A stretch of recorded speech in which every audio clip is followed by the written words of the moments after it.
مجددی از آقایونه که این ویدیو رو تا الان نگاه کردن. بچه ما اون موقع یک ویدیو گذاشته بودیم و دیگه سابسکرایبر و لایکاش همه چیش زیاد شد. خب و واقعا تصمیم گرفتیم که یک کلبه TNT بسازیم که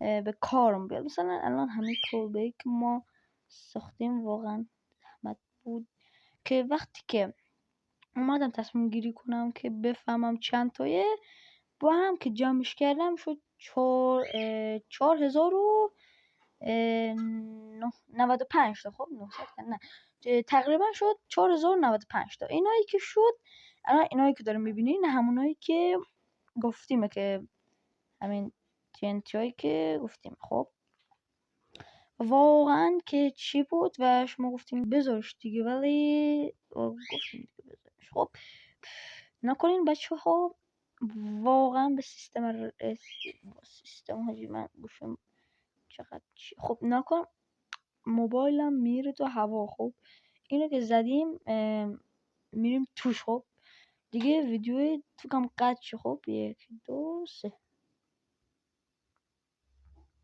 فکر نکن.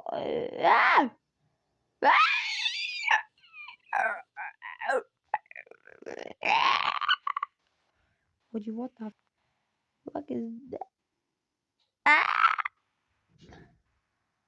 حاجی به نظرم حاجی من تا آخرش ممونم نگران.